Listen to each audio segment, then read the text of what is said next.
자, 오늘의 말씀. 그러니까 세상과 하나님의 말씀의 길, 그 두 갈래 길에 섰을 때 우리가 포기하지 않고 꾸준히 열심히 그 길을 가기 위해서 우리가 먼저 알아야 할 것들, 즉 믿음으로 깨달아야 알아야 할 그 진리의 말씀, 꾸준히 열심히 하기 위해서 말입니다.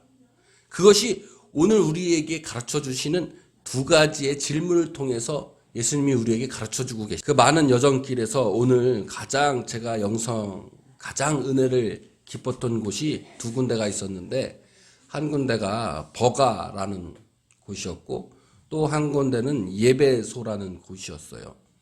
오늘은 특히 버가에서 은혜를 받은 것을 잠깐 함께 나누고 싶습니다. 버가는 잘 모르시겠지만 바울이 하나님의 말씀을 전하기 위해서 첫 번째 여행 통해 아시아로 통했던 첫 번째 관문이었어요. 바울이 직접 걸어갔던 그 길을 저도 한번 밟아보는 그런 감격이 그곳에 있었습니다. 그런데 바울이 1차 처음으로 전도 여행을 할 때 동행했던 사람이 있었는데 그 동역자가 마가 요한이라는 분이 있었어요. 그런데 이 마가 요한은 이 버가에서 전도 여행을 포기하고 예루살렘, 자기가 살던 곳으로 돌아갑니다. 가이드가 그러더라고요. 아마 마가 요한이 토로스 산맥을 보면서 그 험난한 길을 내가 가야겠구나라고 생각하니까 겁이 나서 너무 힘들 것 같아서 포기했다라는 거예요. 그 버가에 가면 멀리에 그 높고 험악한 토로스 산맥이 보입니다. 야, 저 험악한 길을 내가 지금 걸어가야 될까? 아마 덜컹 두려움이 왔을 것 같아요. 그래서 마가 요한은 전도 여행길을 포기하고 자기 집으로 예루살렘으로 돌아갔던 것이죠.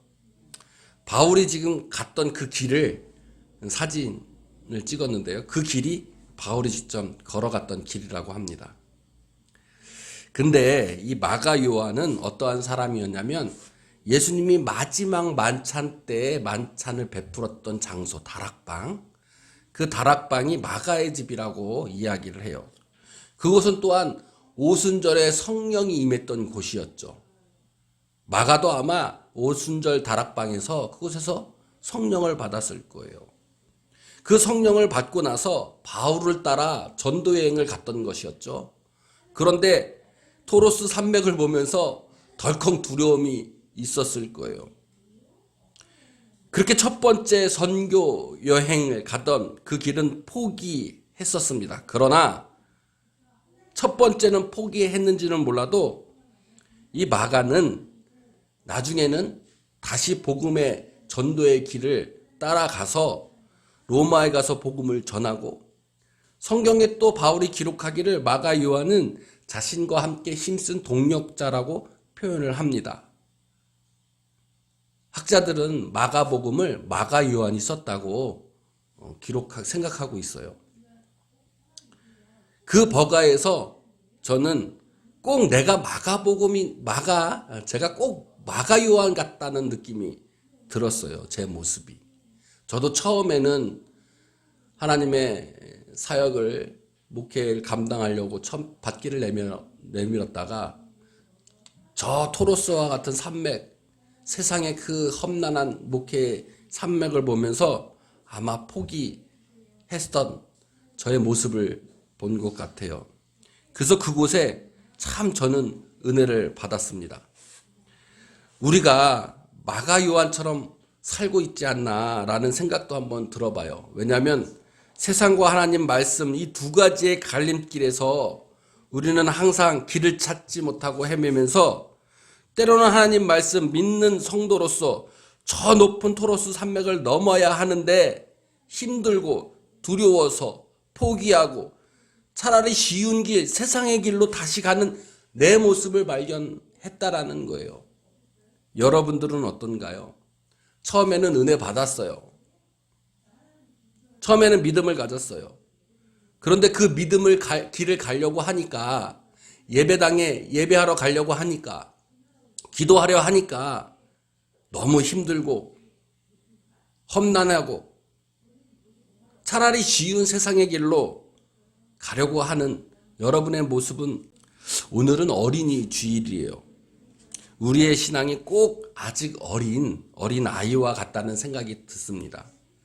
믿음의 길을 가기에 꼭 마가 요한처럼 포기하고 싶고 나약한 마음, 어린 마음이 있다라는 것이에요. 만약 여러분들이 어린 아이에게 한 가지 가르쳐주고 싶은 것이 있다면 여러분 무엇을 가르쳐주고 싶으세요?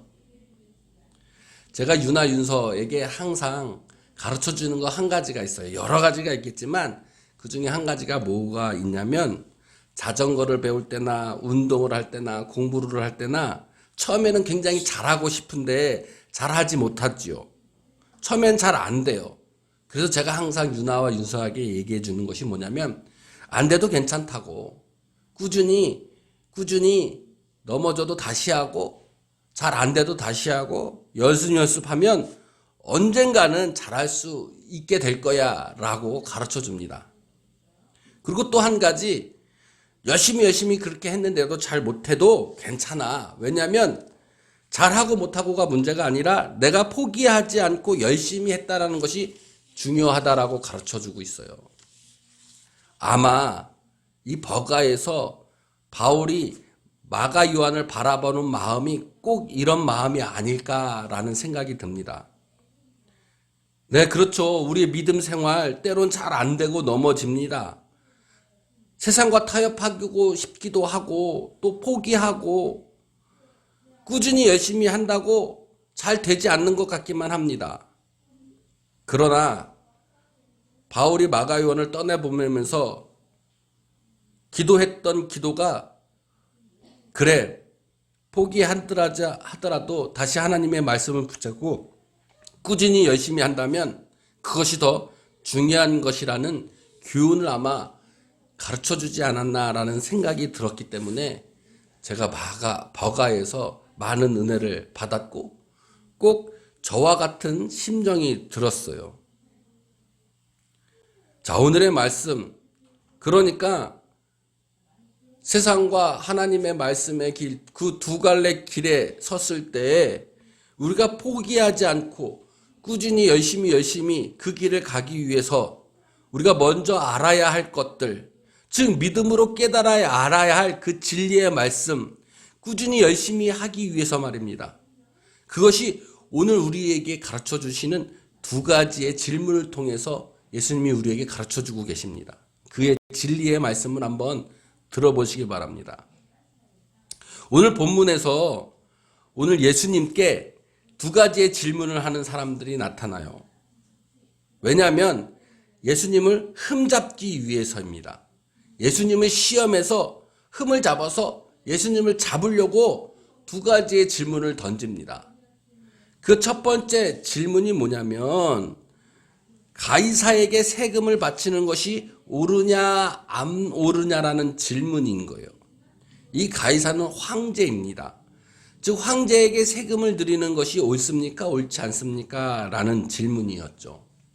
세상을 살면서 세상의 일을 하는 것과 하나님의 일을 하는 것 어떤 것이 옳으냐라는 질문일 거예요.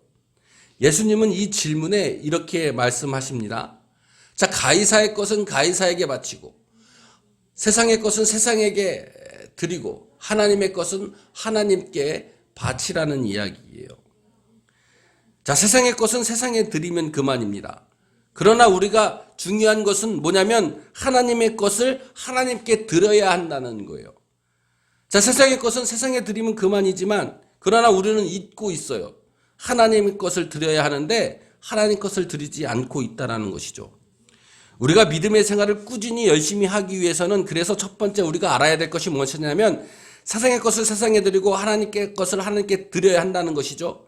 믿음의 성도들은 하나님의 것, 그것이 무엇인지를 구별하여 알아야 한다는 거예요. 또 믿음의 성도들은 세상의 것도 저버리면 안 되고 또 세상의 것, 육체의 것을 하지 말라는 것이 아니라는 것이죠. 세상의 것을 꾸준히 열심히 해야 할 일이 있다면 그것을 꾸준히 열심히 또한 해야 합니다. 그러나 우리가 알아야 할 것은 하나님께 해야 할 것도 우리는 꾸준히 열심히 해야 한다는 것이에요. 그러기 위해서는 이 세상의 것이 무엇인지 하나님의 것이 무엇인지를 우리가 깨달아 알아야 한다는 것이겠죠. 도대체 하나님의 것이 무엇인가? 우리는 하나님 것을 하기 위해 이 자리에 모여 있습니다. 그죠? 우리는 하나님의 것을 하기 위해 이 자리에 모여 있는 사람들이에요. 부활의 자녀이고 믿음의 자녀입니다. 하나님께 드려야 할 것을 드리는 사람들인 거예요. 하나님께 드려야 할 것을 드리기 싫어하는 사람들은 하나님의 것을 내 것이라 생각하는 사람들입니다. 그래서 하나님께 드릴까 할 것들을 드리기 싫어하는 거예요. 그러면 하나님 것을 드려야 하는데 우리는 무엇을 하나님께 드려야 할까요? 우리는 무엇을 하나님께 드려야 할까요? 첫 번째는 하나님께 내가 드려야 할 것은 나의 죄입니다. 나의 죄를 하나님께 드려야 하는 거예요. 여러분, 나의 죄는 뭡니까? 세상의 탐욕으로부터 시작되는 거예요. 그 세상의 탐욕을 어떻게 내가 하나님께 드려야 합니까? 기도로, 눈물로 드려져야 합니다. 여러분, 죄를 하나님께 드린다는 것은 나의 기도를 하나님께 드리는 거예요. 우리를 불쌍히 여겨 달라는 기도가 하나님께 드려져야 된다는 거예요. 두 번째, 하나님께 드려야 될 것은 나의 무거운 짐입니다. 내 무거운 짐이 무엇입니까, 여러분? 내 생각, 내 이성, 내 경험입니다. 어떻게 드려야 하나요? 예배를 통해, 말씀을 통해 하나님께 드려져서 하나님의 말씀으로 가야 하는 거예요. 무거운 짐 다 내려놓아야 합니다. 내 생각, 내 경험, 내 이성이 나의 무거운 짐이 돼버려요. 그것을 예수님 앞에 내려놓을 때에 내 예배가 예배되게 하고 말씀을 통해 하나님의 말씀을 내가 얻을 수 있는 거예요. 세 번째, 하나님께 드려야 될 것이 무엇입니까? 내 믿음입니다. 내 믿음이 무엇입니까? 그것은 곧 순종인 거예요. 어떻게 드려야 합니까? 내 십자가, 내 헌신, 내 소유, 내 존재를 드려야 하는 것이에요. 곧 내 삶을 주님 앞에 드려야 하는 겁니다. 이것이 하나님께 드려져야 하는 거예요. 하나님의 것을 하나님께 드리기 위해서 우리는 또한 우리에게 쓰여짐을 받게 되어지는 것이죠. 버가에 왔던 마가 요한처럼 높은 토로스 산맥을 보면서 이내 포기하고 다시 세상의 쉬운 길 예루살렘으로 돌아갔던 그 요한이 우리의 모습이 아닐까 다시 한번 생각해 봅니다. 때로는 어린아이처럼 하나님께 울고 떼쓰기도 합니다. 이 어려운 높은 산맥을 넘기에는 너무 두렵습니다. 내가 드려야 할 것을 드리기에는 너무나도 힘듭니다. 고난됩니다. 어렵습니다. 오히려 세상의 길로 가길 원하는 우리의 모습 속에서 예수님께서는 두 번째 질문을 통해서 우리가 가져야 할 진정한 축복을 말씀해 주고 계시는 거예요. 그 두 번째 질문이 사두개인들이 와서 부활이 없다고 주장하면서 부활에 대해서 물어봅니다. 그때 예수님이 대답하신 것이 36절에 그들은 다시 죽을 수도 없고 천사와 동등하며 부활의 자녀로서 하나님의 자녀임을 이야기하셨어요. 천사와 동등하다라는 것이 곧 부활의 자녀이며 하나님의 자녀인 거예요. 부활의 자녀는 어떻습니까? 죽음에서 다시 일어나는 자녀인 거예요. 쓰러지고 두렵고 넘어져도 부활의 자녀는 죽음을 이겨내고 다시 일어나는 자녀인 것이에요.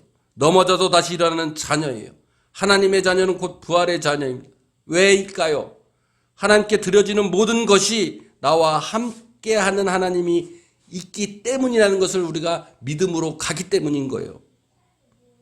내가 드려지는 모든 것들이 힘들고 어렵고 쓰러지고 차라리 쉬운 세상의 길로 가고 싶지만 우리는 그 부활의 소망을 갖고 넘어져도 다시 일어나는 부활의 자녀로서 왜 하나님께서 이 모든 것들을 우리와 함께 하신다는 약속인 것이죠. 천사와 동등하다. 믿음으로 우리는 부활의 자녀가 되는 것이에요. 부활의 자녀 하나님의 자녀는 다시 말씀드리면 나의 죄를 드렸을 때, 무거운 나의 짐을 주님 앞에 드렸을 때, 또한 내 믿음을 드렸을 때, 그러면 우리는 죽음에서 승리하고 다시 일어나는 새 힘을 얻게 되는 거예요. 실패하고 넘어져도 꾸준히 열심히 할 수 있는 힘을 거기서 얻게 되는 거예요. 끝내 승리하는 믿음이 거기에 있다라는 것입니다. 여러분, 이것이 세상 일도 마찬가지예요. 하나님의 일도 마찬가지예요. 어떤 일을 할 때 우리는 세상의 탐욕을 버리고 내 생각, 이성을 버리고 내 헌신과 말씀대로 따르면 내 인생의 실패를 맛보지 않고 다시 죽음에서 일어나는 새 힘을 얻어서 끝내는 승리하는 축복을 이룰 수 있습니다. 이것은 세상도 마찬가지인 거예요. 여러분, 부활은 죽음이 꼭 있어야 됩니다. 드려지는 것이 있어야 새로운 부활이 있는 거예요. 십자가가 있어야 부활이 있는 겁니다. 나의 옛 모습은 이젠 죽고 예수 그리스도의 말씀으로 다시 태어나는 여러분이 되어야 되는 것이에요. 여기서 가장 중요한 포인트는 뭡니까? 믿음으로 깨달아지는 말씀으로 이것이 가능하다는 거예요. 말씀으로 살아가는 믿음의 자녀가 곧 부활의 자녀라는 것이죠. 여러분, 기억하시길 바랍니다. 무엇이 세상의 것인지, 무엇이 하나님의 것인지 여러분 분별해야 돼요. 그 분별은 오직 믿음으로 분별할 수 있습니다. 또한 믿음으로 우리가 하나님께 드릴 수 있는 거예요. 믿음으로 하나님 것을 드릴 때 우리는 죽은 자의 하나님이 아니라 산 자, 살아있는 자의 하나님이 되십니다. 할렐루야. 오늘 본문의 38절에 하나님은 죽은 자의 하나님이 아니라 살아있는 자의 하나님이라 하셨어요. 살아있는 자의 하나님은 지금 이곳 이 세상에 살아가고 있는 우리의 하나님이 되십니다. 하나님께서는 살아계십니다.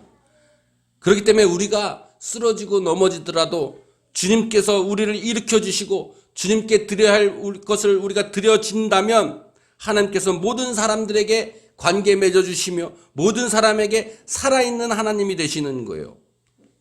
그러기에 우리는 다시 일어날 수 있습니다. 하나님에게 우리는 살아있는 자이기 때문이에요.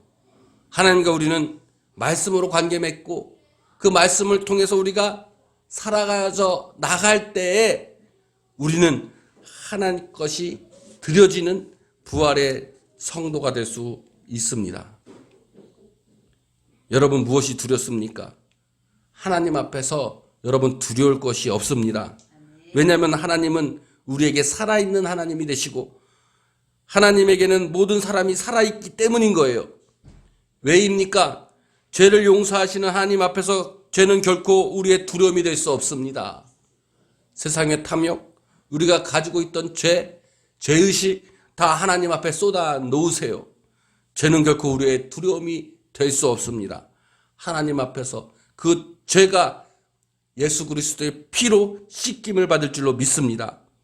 어두운 세상의 거짓된 말씀이 이제 빛의 진리의 말씀으로 주시는 하나님 앞에서 결코 두려움이 될 수 없습니다. 우리의 무거운 짐 결코 하나님과 우리를 가로막지 않습니다. 주님 앞에 무거운 짐을 다 내려놓길 원합니다. 내 생각, 내 이성, 내 경험들 주님 앞에 다 내려놓을 때 우리가 가벼워질 수 있는 거예요. 그리고 가로막고 있던 저 토로스 산맥, 하나님 앞에서 결코 넘지 못할 산이 아닙니다. 가로막혀 있는 내 인생과 괴로운 문제들, 믿음 앞에서 다 넘어갈 수 있는 거예요. 헌신과 십자가 순종을 통해서 하나님이 우리와 함께 하시기 때문입니다. 하나님은 살아계십니다. 또 살아있는 자의 하나님이 되시기 때문이에요.